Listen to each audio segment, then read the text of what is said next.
guys, so got another update. The car is now running. It's even driving.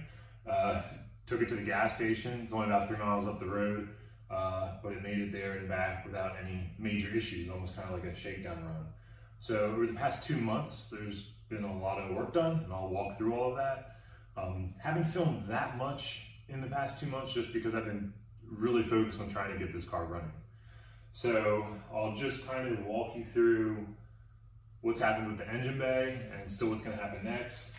Some of the things that happened on the interior, another update on the battery. I ended up going a different direction on that. But just kind of give you a sense of where everything stands right now and things I still need to fix. So first I'll walk you through the engine bay. So everything's back together. The only thing, well, missing is a weird way to describe it, but missing from my engine bay right now is a catch can. I still have to install that, but everything else is here and I've managed to keep it pretty clean. Always room for improvement, but I'll walk, now that the engine's back in, I'll walk you through usually what's there and why mine kind of looks so empty. So start with kind of the obvious is the battery. So typically your battery is right here, big brackets coming off of here, and you're also getting a lot of the wiring harness coming through this spot in the firewall here, running along here, ABS lines, so all of that's gone.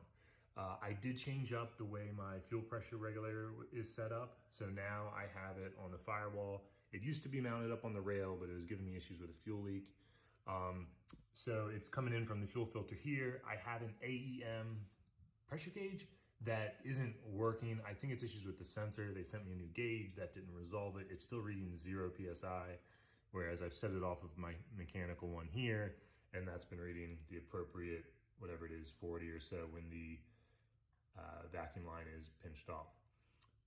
The only thing back in this area other than that is a braided stainless steel line for the hydraulic clutch, and then a bunch of vacuum lines. One thing I might look at is cleaning this up. Like, this doesn't have to look like this, and I wonder if there's a better way to run that. So I might look at like manifolding those together or something like that. I have a new air filter. I do have a Jester math that I'm going to swap out, but first I just wanted it back to what it was because that set up past emissions. Not that that's going to affect it, but I'm just trying to not change anything until I get back through emissions. Up in this corner here, the biggest thing is the fuse box is now gone. Typically your coolant overflow is mounted a little bit higher and your ABS kind of controls are down in here. I am going to look at making a plate to block this off, but for right now that's staying open.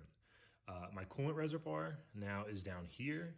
So I've lowered it, its mounting location, but it's still working out. And then the coolant overflow line just dumps onto the ground. The other line is going up to this port right here. So that's pretty much it for this corner. But again, no engine harness running in here. Everything is down up into the fender. A whole bunch of wires coming in through there, but keeps the engine bay looking clean. I'm still kind of working on getting this super secure, but it's working for now.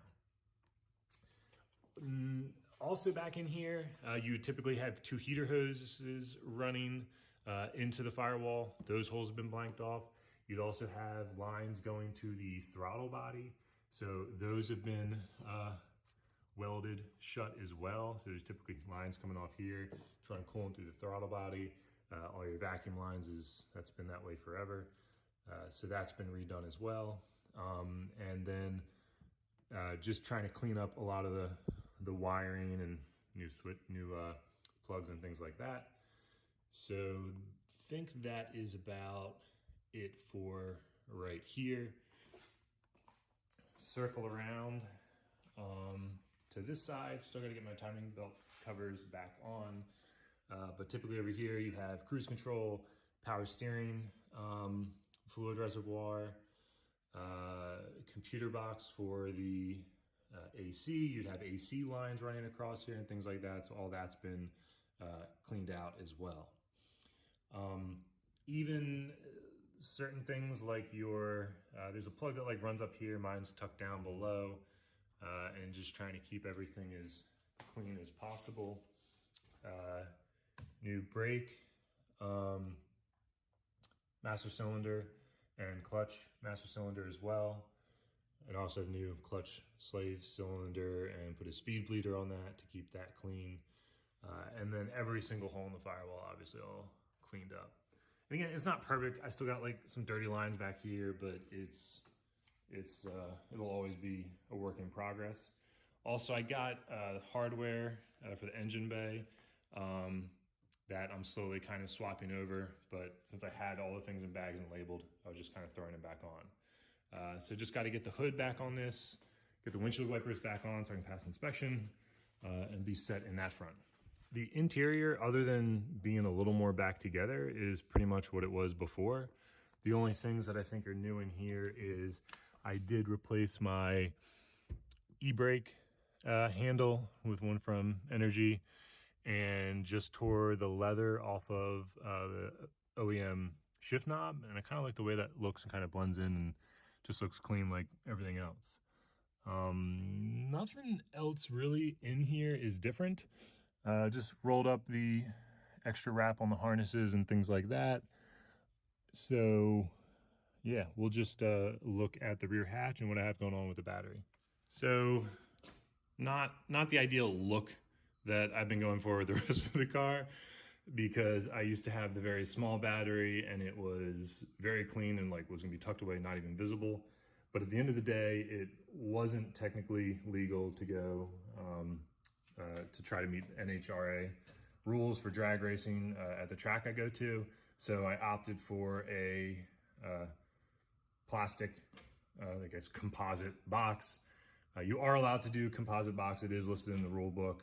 It just needs to be an approved box, and sealed and vented to the outside. So in here, there's a red top battery. This is now completely sealed with a gasket, so no fumes are going to get out into the engine bay. And I still kind of have the setup of the positive cable coming off, going through this breaker, then to the shutoff switch, and then to the front of the car.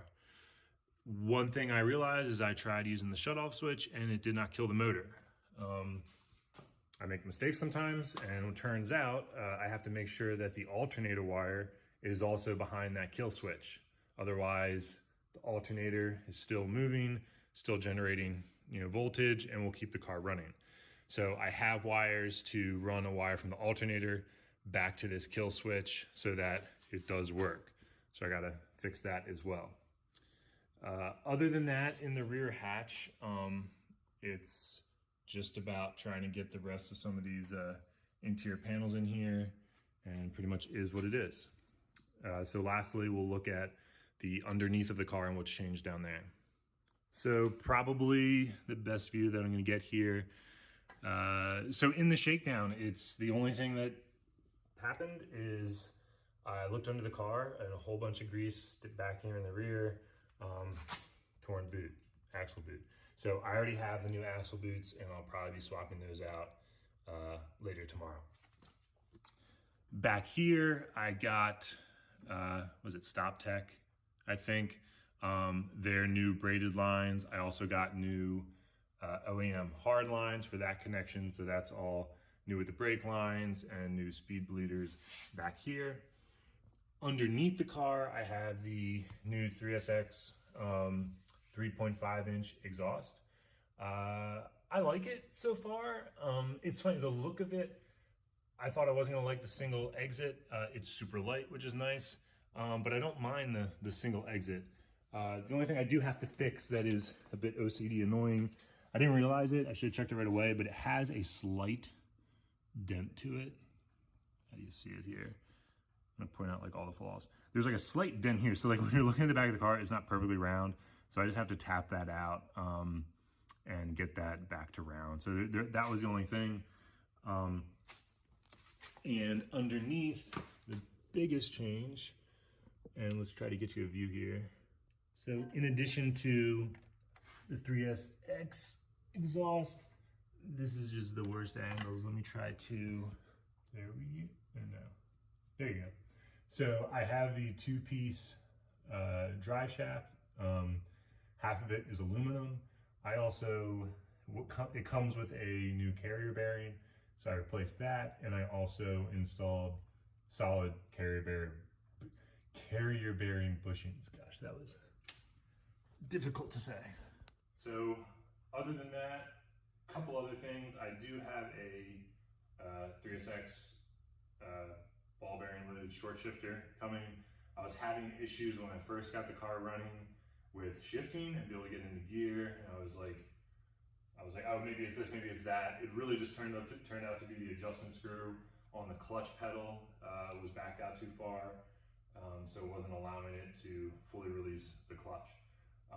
So other than that, it's been hard getting used to the clutch. I've never driven anything but a stock clutch. It still has a stock flywheel, but I'm running the XTD Stage 3 clutch. So for me, it's kind of feels very much somewhat on off, and I just got to get a little bit used to it because it's not quite as forgiving as a OEM stock clutch, but hopefully it's going to hold the power that I'm eventually throwing at it. Looking forward to getting my Chrome ECU installed. That's sitting down in my basement still, and starting to kind of mess around with the tune. And then again, eventually this motor is coming back out. This is the motor that had the timing belt issue. I swapped the belt, put it back in. So whether it's this winter or next winter, this will come back out and go for what's hopefully kind of like the final build on the motor, and then just enjoy the car. But that's really what I want to do this summer, is actually get to drive it some and have some videos that aren't just in my garage staring at the car on jack stands. Yeah, that's pretty much it. So I think this is part 9, part 10, somewhere in that range. So it's been a long road. It's about, just realized the other day, it's 788 days from when the timing belt almost shredded and I got it towed home to when I drove to the gas station the other day. So definitely a long road, but it's definitely fun, definitely excited about it, and definitely worth it. So thanks so much for tuning in. Please hit a like if you liked the video, hit a dislike if you didn't like the video, and feel free to drop me a comment. Again, on any builds that you guys are doing too. If you have a channel you want me to check out, I'd be happy to do so. Thanks, and I'll see you guys later.